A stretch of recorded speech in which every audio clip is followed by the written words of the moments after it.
नमस्कार दोस्तों, मैं संतोष पटेल स्वागत करता हूं आपके अपने YouTube चैनल डिजिटल भंडार पर। यदि आप कंप्यूटर में कुछ नया सीखना चाहते हैं, कंप्यूटर से रिलेटेड टिप्स एंड ट्रिक्स को सीखना चाहते हैं, किसी कॉम्पिटिटिव एग्जाम के लिए कंप्यूटर के क्वेश्चन तैयार करना चाहते हैं, CCT एग्जाम की तैयारी कर रहे हैं, तो आप हमारे चैनल को सब्सक्राइब करें, वीडियो को लाइक करें, वीडियो को ज़्यादा से ज़्यादा लोगों के साथ शेयर करें। आज की वीडियो में हम देखने वाले हैं CPCT एग्जाम के लिए कुछ इंपोर्टेंट क्वेश्चन। यह सभी क्वेश्चन पहले भी CPCT एग्जाम में पूछे जा चुके हैं।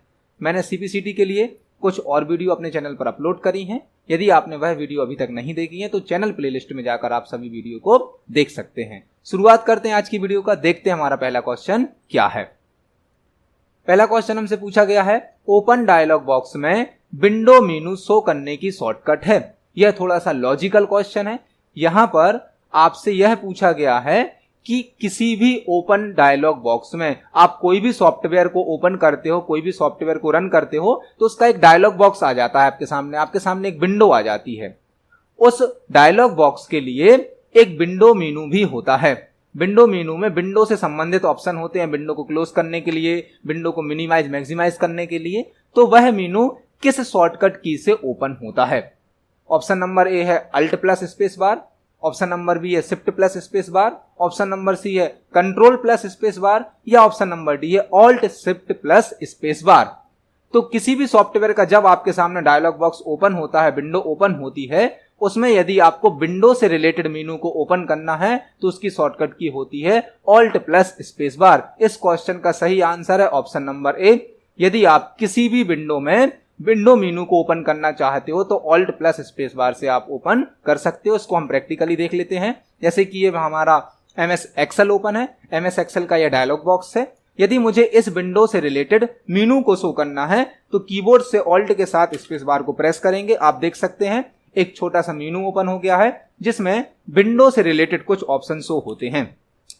आप विंडो को रिस्टोर कर सकते हो, मूव कर सकते हो, साइज चेंज कर सकते हो, मिनिमाइज कर सकते हो, मैक्सिमाइज कर सकते हो और क्लोज कर सकते हो। तो जो भी विंडो आपके कंप्यूटर पे ओपन है, यदि उस विंडो से रिलेटेड आपको मेनू बार शो करना है तो आप ऑल्ट प्लस स्पेस बार से ओपन कर सकते हो। इसकी शॉर्टकट की है ऑल्ट प्लस स्पेस बार। तो इस क्वेश्चन का सही आंसर है ऑप्शन नंबर ए। देखते हैं अपने अगले क्वेश्चन को। अगला क्वेश्चन क्या है? नेक्स्ट क्वेश्चन एक्सेल से पूछा गया है। MS एक्सेल में टेक्स्ट का अलाइनमेंट होता है। जब आप MS एक्सेल में कोई वर्कशीट बनाते हो, कोई टेबल तैयार करते हो, तो वहां पर अलग अलग डेटा टाइप की वैल्यू यूज की जाती हैं। जैसे कि टेक्स्ट यूज किया जाता है, नंबर यूज किए जाते हैं, डेट यूज की जाती है, टाइम यूज की जाती है, परसेंटेज वाली वैल्यू होती है। तो हर वैल्यू का, हर डेटा टाइप का अपना कुछ अलग अलग प्रॉपर्टीज होती हैं, अलग अलग विशेषताएं होती हैं। तो हमसे पूछा गया है जो टेक्स्ट डेटा होता है, टेक्स्ट डेटा टाइप होता है, वह बाय डिफॉल्ट किस अलाइनमेंट पर होता है? तो आप MS एक्सेल में जब भी टेक्स्ट टाइप करते हैं तो वो किस अलाइनमेंट पर टाइप होता है? जस्टिफाइड अलाइनमेंट पर, राइट अलाइनमेंट पर, सेंटर अलाइनमेंट पर या लेफ्ट अलाइनमेंट पर? तो जब भी आप एक्सेल में टेक्स्ट टाइप करते हो वो बाय डिफॉल्ट लेफ्ट अलाइनमेंट पर टाइप होता है। मतलब टेक्स्ट का अलाइनमेंट बाय डिफॉल्ट क्या होता है? लेफ्ट। इस क्वेश्चन का सही आंसर है ऑप्शन नंबर डी। इसको हम प्रैक्टिकली देखते हैं। ये हमारी एक्सेल की वर्कशीट है। यदि हम यहां पर कोई नंबर टाइप करते हैं तो आप देख सकते हैं नंबर का अलाइनमेंट ऑटोमेटिक राइट हो जाता है। नंबर हमेशा राइट अलाइनमेंट पर टाइप होते हैं। बट हम कभी भी यदि टेक्स्ट टाइप करते हैं तो text by default left alignment पर ही टाइप होता है। तो यही क्वेश्चन हमसे पूछा गया था कि टेक्स्ट का अलाइनमेंट क्या होता है। तो टेक्स्ट का अलाइनमेंट होता है लेफ्ट और नंबर्स का अलाइनमेंट हमेशा होता है राइट। एक क्वेश्चन के अंदर आपके दो क्वेश्चन तैयार हो गए। नंबर का अलाइनमेंट बाय डिफॉल्ट एक्सेल में होता है राइट और टेक्स्ट का अलाइनमेंट बाय डिफॉल्ट होता है लेफ्ट। तो इस क्वेश्चन का सही आंसर है ऑप्शन नंबर डी। देखते हैं अगले क्वेश्चन को। नेक्स्ट क्वेश्चन भी एक्सेल से पूछा गया है। MS एक्सेल में फॉर्मेट सेल डायलॉग बॉक्स की शॉर्टकट है। यदि आप MS एक्सेल में कोई टेबल तैयार कर रहे हो, कोई वर्कशीट तैयार कर रहे हो और आपको उस टेबल की यदि फॉर्मेटिंग करनी है तो कुछ ऑप्शन तो हमें होम टैब के अंदर प्राप्त हो जाते हैं, लेकिन कुछ ऑप्शन हमें एक डायलॉग बॉक्स में भी प्राप्त होते हैं, जो कि डायलॉग बॉक्स होता है फॉर्मेट सेल का डायलॉग बॉक्स। तो फॉर्मेट सेल डायलॉग बॉक्स यदि हमें MS एक्सेल में ओपन करना है तो उसका क्या शॉर्टकट है, यहां पर हमें बताना है। Ctrl+1 है पहला ऑप्शन, Ctrl+K है दूसरा ऑप्शन, Ctrl+2 है तीसरा ऑप्शन और Ctrl+F है चौथा ऑप्शन। तो इस क्वेश्चन का सही आंसर है ऑप्शन नंबर ए, Ctrl+1। यदि आप MS एक्सेल में फॉर्मेट सेल का डायलॉग बॉक्स ओपन करना चाहते हो तो उसकी शॉर्टकट की है Ctrl+1। इसको हम प्रैक्टिकली देख सकते हैं। ये एक्सेल है, एक्सेल में आप किसी भी सेल पर राइट क्लिक करेंगे, आपको यहाँ पे एक ऑप्शन मिलेगा फॉर्मेट सेल, आप यहां से भी इसको ओपन कर सकते हैं। इसके अंदर आप सेल फॉर्मेटिंग के ऑप्शन को यूज कर सकते हैं। और यदि शॉर्टकट की से ओपन करना चाहते हैं तो आप कंट्रोल के साथ 1 प्रेस करेंगे तो भी आपके सामने format cell dialog box open हो जाता है। Ctrl+1 इसकी शॉर्टकट की होती है। तो इस क्वेश्चन का सही आंसर है ऑप्शन नंबर ए, Ctrl+1। नेक्स्ट क्वेश्चन को देखते हैं क्या है। MS एक्सेल में प्रीसीडिंग सेल पर जाने की शॉर्टकट है। यहां पर हमसे नेविगेशन वाला एक क्वेश्चन पूछा गया है। एक्सेल की वर्कशीट में मल्टीपल सेल होते हैं, तो आप एक सेल से दूसरे सेल पर कैसे जा सकते हैं। उसके लिए आप एरो की का यूज कर सकते हैं, एंटर का यूज कर सकते हैं, माउस का यूज कर सकते हैं। बट हमसे यहां पे पूछा गया है प्रीसीडिंग सेल। 2 प्रकार के सेल होते हैं, एक होता है सक्सीडिंग सेल, एक होता है प्रीसीडिंग सेल। सक्सीडिंग सेल कहलाता है नेक्स्ट मतलब अगला सेल, और प्रीसीडिंग कहलाता है प्रीवियस सेल। तो यदि आप किसी सेल पर हो और आपको उसके प्रीवियस पिछले वाले सेल पर जाना है तो एक्सेल में क्या शॉर्टकट की होती है। तो इस क्वेश्चन का सही आंसर है ऑप्शन नंबर बी, Shift+Tab। आप एक्सेल में जिस सेल पर अभी हो, यदि उससे प्रीवियस वाले सेल पर जाना चाहते हो तो आप Shift+Tab का यूज कर सकते हो। और यदि आपको नेक्स्ट सेल पर जाना है तो आप ओनली टैब की का यूज कर सकते हो। दोनों शॉर्टकट की आपको याद रखनी है। अगले सेल पर जाने की शॉर्टकट की होती है टैब, और प्रीवियस पिछले सेल पर आने की शॉर्टकट की होती है Shift+Tab। इसको प्रैक्टिकली देख सकते हैं। अभी मैं इस सेल पर हूं D5 पर, यदि मुझे नेक्स्ट सेल पर जाना है तो मैं टैब की से जा सकता हूं। ये टैब की से मैं नेक्स्ट सेल पे जा रहा हूं, और जब Shift+Tab करते हैं तो आप प्रीवियस पिछले वाले सेल पर आ सकते हैं। सक्सीडिंग सेल पर जाना है तो टैब, और प्रीसीडिंग सेल पर आना है तो Shift+Tab। आपको दोनों शॉर्टकट की को याद रखना है। इस क्वेश्चन का सही आंसर है ऑप्शन नंबर बी, Shift+Tab। देखते हैं नेक्स्ट क्वेश्चन को। नेक्स्ट क्वेश्चन डिजिटल कंप्यूटर से लिया गया है, डिजिटल इलेक्ट्रॉनिक्स से लिया गया है। क्योंकि कंप्यूटर में जो भी ऑपरेशन परफॉर्म होते हैं वो बाइनरी नंबर्स में होते हैं, 0-1 के फॉर्मेट में होते हैं। तो आपसे यहां पर पूछा गया है सेकंड कॉम्प्लीमेंट, 2's कॉम्प्लीमेंट पूछा गया है। आपको एक बाइनरी नंबर दिया गया है और इस बाइनरी नंबर का आपको 2's कॉम्प्लीमेंट कैलकुलेट करके बताना है। यह क्वेश्चन थोड़ा सा लॉजिकल है। जिस यूजर को इस कैलकुलेशन के रूल्स रेगुलेशन पता होंगे वही इसको सॉल्व कर सकता है। बहुत ही इजी है। आगे वाली वीडियो में हम कभी डिस्कस करेंगे कि कॉम्प्लीमेंट कैसे कैलकुलेट किया जाता है। बट अभी इस क्वेश्चन के लिए हम आपको एक छोटी सी ट्रिक बताते हैं जिससे आप कॉम्प्लीमेंट को कैलकुलेट कर सकते हो। यदि आपको कोई भी बाइनरी नंबर दिया जाता है, बाइनरी नंबर में 2 ही डिजिट होती हैं, या तो 0 होते हैं या फिर 1 होते हैं। और बाइनरी नंबर का ये जो बेस आप देख सकते हैं, बेस होता है हमेशा 2। तो आपको यहां पर एक बाइनरी नंबर दिया गया है, इसका बेस 2 है। बाइनरी नंबर का हमेशा बेस कितना होता है? 2 होता है। आपको इसका 2's कॉम्प्लीमेंट या सेकंड कॉम्प्लीमेंट कैलकुलेट करना है। तो सेकंड कॉम्प्लीमेंट कैलकुलेट करने के पहले आपसे फर्स्ट कॉम्प्लीमेंट कैलकुलेट करते आना चाहिए। फर्स्ट कॉम्प्लीमेंट यदि आपने कैलकुलेट कर लिया तभी आप सेकंड कॉम्प्लीमेंट कैलकुलेट कर सकते हैं। तो कोई भी नंबर का यदि आपको सेकंड कॉम्प्लीमेंट कैलकुलेट करना है तो पहले फर्स्ट कर लीजिए। और फर्स्ट कॉम्प्लीमेंट कैसे कैलकुलेट करते हैं? बहुत ही इजी है। आपको क्या नंबर दिया गया है? 1 0 0 0। ये आपके क्वेश्चन में नंबर दिया गया है। आपको इसका वंश कॉम्प्लीमेंट निकालना है। तो वंश कॉम्प्लीमेंट कैसे निकालते हैं थोड़ा ध्यान देंगे। जो भी 0 है उसको 1 से चेंज करना है और जो भी 1 है उसको 0 से चेंज कर देना है। तो हमें जो नंबर दिया गया था 1 0 0 0, इसका हम वंश कॉम्प्लीमेंट निकालेंगे तो इस 0 को हम चेंज कर देंगे 1 से, इस 0 को चेंज कर देंगे 1 से, इस 0 को चेंज कर देंगे 1 से, और इस 1 को चेंज कर देंगे 0 से। तो यह निकल आया हमारा वंश कॉम्प्लीमेंट। हमें यदि कभी पेपर में वंश कॉम्प्लीमेंट पूछा जाता है तो आपको केवल अपोजिट नंबर कर देना है। 0 का 1 कर देना है और 1 का 0 कर देना है। यह तो निकल आया हमारा वंश कॉम्प्लीमेंट। अब हमें 2's निकालना है क्योंकि हमसे सेकंड या 2's कॉम्प्लीमेंट पूछा गया है। तो आपने जो वंश कॉम्प्लीमेंट निकाला है इसमें आपको एक 1 ऐड कर देना है लास्ट में। जो आपका लास्ट डिजिट है उसमें आपको +1 कर देना है। जैसे ही आप +1 करेंगे तो आपका 2's कॉम्प्लीमेंट निकल आएगा। बट यहां पर नॉर्मल एडिशन नहीं होगा, नॉर्मल प्लस नहीं करना है, यहां पर आपको बाइनरी ऑपरेशन वाला प्लस यूज करना है। और जब भी बाइनरी ऑपरेशन परफॉर्म होते हैं तो या तो आंसर 0 आता है या आंसर 1 आता है। यहां पर भी आप जब 1 1 को ऐड करेंगे तो आप 2 नहीं लिख सकते हैं, क्योंकि बाइनरी में 2 नहीं होता है। यहां पर बाइनरी एडिशन के रूल्स अलग होते हैं। जब भी हम 1 1 को ऐड करते हैं तो आंसर आता है बाइनरी में 0, या कुछ लोग इसको 10 भी बोलते हैं।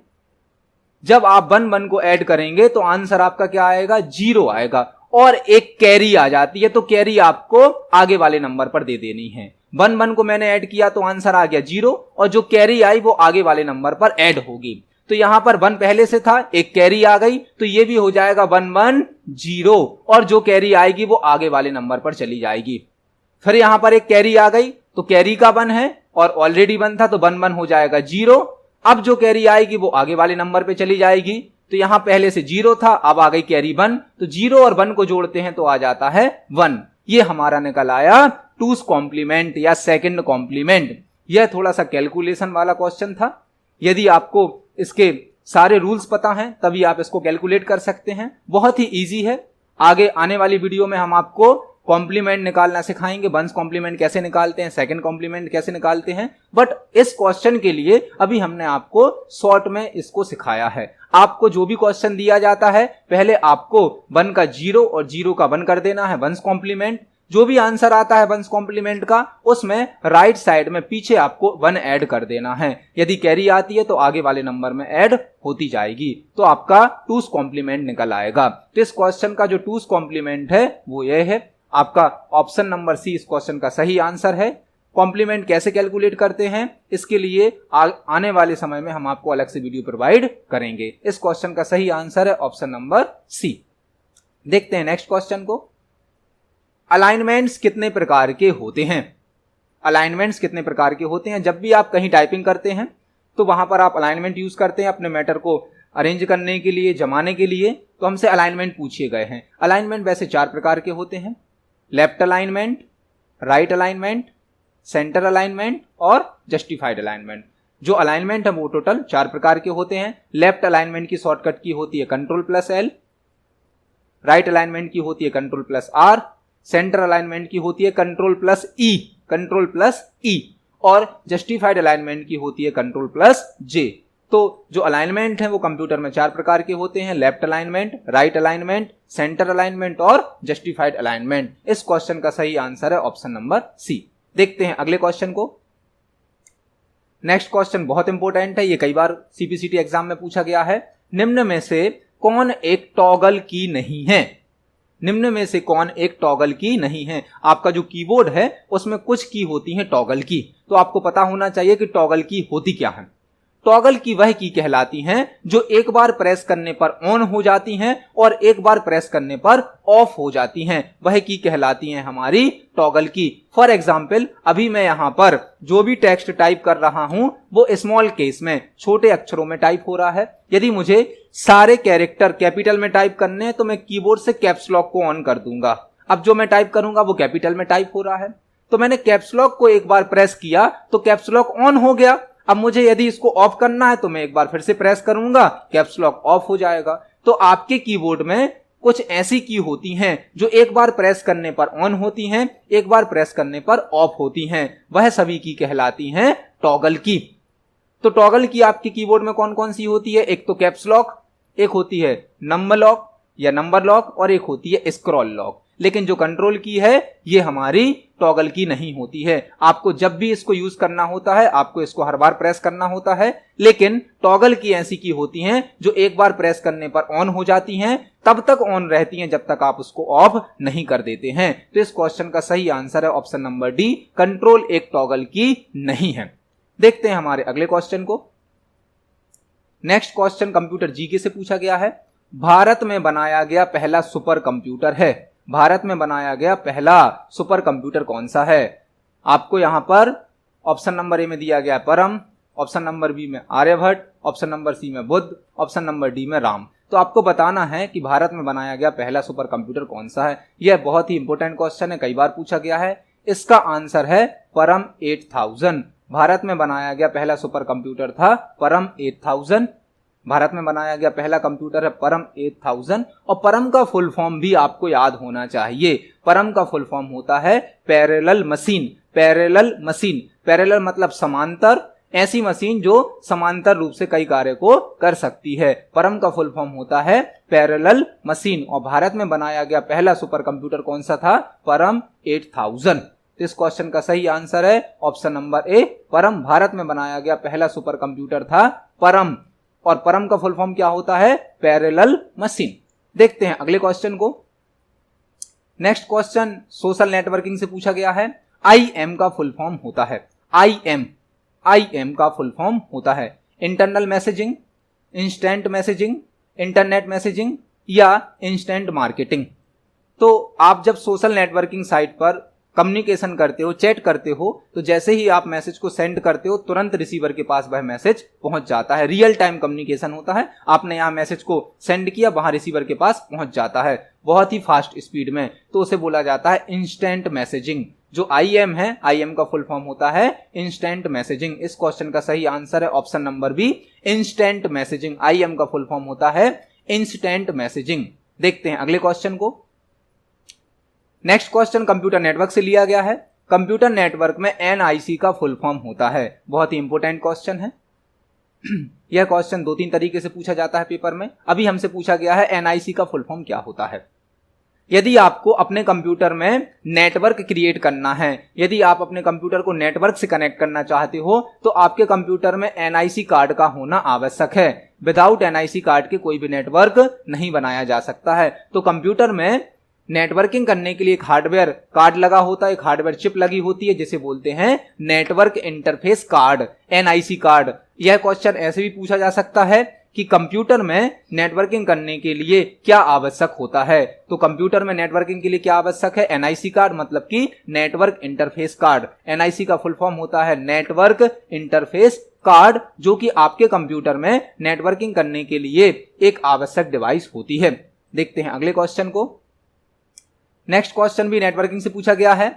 ब्लूटूथ ब्लैंक नेटवर्क का एग्जाम्पल है। जो आप ब्लूटूथ यूज करते हैं मोबाइल में, और आपकी कुछ डिवाइस होती है जैसे कि हैंड फ्री वगैरह, हेडफोन वगैरह, जो कि ब्लूटूथ टेक्नोलॉजी का यूज करती हैं। तो आपसे पूछा गया जो ब्लूटूथ है वो किस टाइप का नेटवर्क होता है। आपने टाइप्स ऑफ नेटवर्क पढ़े होंगे, लैन, मैन, वैन, पैन। तो ब्लूटूथ एक छोटा सा नेटवर्क होता है जो किसी डिवाइस को आपके मोबाइल से, कंप्यूटर से कनेक्ट करता है, लैपटॉप से कनेक्ट करता है। तो ब्लूटूथ जो नेटवर्क है वो पैन नेटवर्क का एग्जाम्पल है। पैन का मतलब होता है पर्सनल एरिया नेटवर्क। एक छोटी सी जगह में, छोटी सी रेंज में जो नेटवर्क बनाया जाता है उसे बोला जाता है पैन, पर्सनल एरिया नेटवर्क। तो आपने देखा होगा, आप जो ईयरफोन, हेडफोन यूज करते हो वो ब्लूटूथ टेक्नोलॉजी पे काम करते हैं। तो ब्लूटूथ टेक्नोलॉजी आपके मोबाइल में भी यूज की जाती है, जो कि एक पैन नेटवर्क का एग्जाम्पल है। पैन का फुल फॉर्म होता है पर्सनल एरिया नेटवर्क, लैन का फुल फॉर्म होता है लोकल एरिया नेटवर्क, मैन का फुल फॉर्म होता है मेट्रोपोलिटन एरिया नेटवर्क, और बैन का फुल फॉर्म होता है वाइड एरिया नेटवर्क। लेकिन जो ब्लूटूथ है वो किस टाइप का नेटवर्क है? एक पर्सनल एरिया नेटवर्क। इस क्वेश्चन का सही आंसर है ऑप्शन नंबर ए। देखते हैं नेक्स्ट क्वेश्चन को। नेक्स्ट क्वेश्चन USB से रिलेटेड है। USB मतलब यूनिवर्सल सीरियल बस। यूनिवर्सल सीरियल बस, यूनिवर्सल सीरियल बस एक पोर्ट होता है इस टाइप का, जो कि पेन ड्राइव में, कीबोर्ड, माउस सभी डिवाइस में आजकल यूज किया जा रहा है। तो USB के कई वर्जन अभी तक आ चुके हैं। हमसे पूछा गया है USB 2.0 का जो वर्जन है वो किस ईयर में बनाया गया था। USB के कई वर्जन आ चुके हैं मार्केट में, लेकिन हमसे पूछा गया USB 2.0 को कब बनाया गया था। तो इस क्वेश्चन में आपको 2.0 को याद रखना है। 2.0 मतलब 2000। जो USB 2.0 है वो कब बनाया गया था? 2000 में। USB 2.0 का जो वर्जन है वो सन 2000 में बनाया गया था। आपको 2.0 से ही याद रखना है। 20 मतलब 2000, 2000 में इसको बनाया गया था। देखते हैं नेक्स्ट क्वेश्चन को। नेक्स्ट क्वेश्चन भी कंप्यूटर टेक्नोलॉजी में जो डेटा स्टोर होता है उस टेक्नोलॉजी से पूछा गया है। कंप्यूटर सिस्टम में डेटा को किस फॉर्मेट में स्टोर किया जाता है? जो कंप्यूटर सिस्टम है वो डेटा को स्टोर करने के लिए किस फॉर्मेट का यूज करता है? तो यहां पर आपको पता होगा जो कंप्यूटर है वो एक डिजिटल डिवाइस है। डिजिटल मतलब 0-1 का यूज करता है, और 0 1 मतलब होता है बाइनरी, जिसमें या तो 0 होता है या फिर 1 होता है। 0 का मतलब होता है ऑफ, 1 का मतलब होता है ऑन। तो कंप्यूटर सिस्टम में जो भी डेटा स्टोर होता है वो बाइनरी फॉर्मेट में स्टोर किया जाता है। बाइनरी फॉर्मेट का बेस होता है 2, डेसिमल फॉर्मेट का बेस होता है 10, हेक्साडेसिमल का बेस होता है 16 और ऑक्टल का बेस होता है 8। ये सभी नंबर सिस्टम के टाइप हैं। तो इस क्वेश्चन का सही आंसर है ऑप्शन नंबर बी, बाइनरी। जो बाइनरी है, बाइनरी फॉर्मेट में कंप्यूटर सिस्टम में डेटा को स्टोर किया जाता है, जिसमें केवल 2 ही बिट यूज की जाती हैं, या 0 या फिर 1। देखते हैं अगले क्वेश्चन को। डेसिमल नंबर सिस्टम का बेस होता है, हमसे पूछा गया है जो डेसिमल नंबर सिस्टम होते हैं उसका बेस क्या होता है। तो नंबर सिस्टम 4 प्रकार के होते हैं। बाइनरी नंबर सिस्टम जिसका बेस होता है 2, ऑक्टल नंबर सिस्टम जिसका बेस होता है 8, डेसिमल नंबर सिस्टम जिसका बेस होता है 10 और हेक्साडेसिमल नंबर सिस्टम जिसका बेस होता है 16। यह बेस इस टाइप से लिखा होता है। कोई भी नंबर सिस्टम यहाँ पे लिखा रहेगा, यहाँ उसका बेस दिखाई देता है। ये जैसे कि यहाँ पे 2 बेस है तो ये बाइनरी नंबर सिस्टम है। यदि मैं इस बेस को 8 कर दूंगा तो ये हो जाएगा ऑक्टल, यदि यहाँ पर 10 कर देंगे तो हो जाएगा डेसिमल। तो जो डेसिमल नंबर सिस्टम है उसका बेस कितना होता है, 10 होता है। इस क्वेश्चन का सही आंसर है ऑप्शन नंबर ए, 10। देखते हैं नेक्स्ट क्वेश्चन को। नेक्स्ट क्वेश्चन कंप्यूटर जीके से रिलेटेड है। इंटरनेट का फादर या पिता किसे कहा जाता है? फादर ऑफ इंटरनेट किसे कहा जाता है, मतलब इंटरनेट को किसने बनाया है। यहां पर हमसे पूछा गया है फादर ऑफ इंटरनेट कौन है या इंटरनेट को किसने बनाया है। ऑप्शन नंबर ए में है Charles Babbage, option number B में है Vinton Gray Cerf, option number C में है Dennis Ritchie, option number D में है मार्टिन कूपर। तो चार्ल्स बेबेज तो फादर ऑफ कंप्यूटर हैं। यह क्वेश्चन भी आपको तैयार करना है। कंप्यूटर का जो फादर है, कंप्यूटर का जो पिता है वो चार्ल्स बेबेज को कहा जाता है, लेकिन इंटरनेट का जो फादर है वो बिंटन ग्रे सर्फ को कहा जाता है। मतलब बिंटन ग्रे सर्फ ने इंटरनेट को बनाया है। इस क्वेश्चन का सही आंसर है option number B, Vinton Gray Cerf. तो आज की वीडियो में हमने करीब 15 क्वेश्चन पे डिस्कस किया। यह सभी सीपीसीटी के लिए बहुत इंपॉर्टेंट क्वेश्चन है, पहले भी पूछे जा चुके हैं। आप सभी क्वेश्चन को तैयार करें। वीडियो पसंद आती है तो वीडियो को लाइक करें, शेयर करें, हमारे चैनल को सब्सक्राइब करें। धन्यवाद।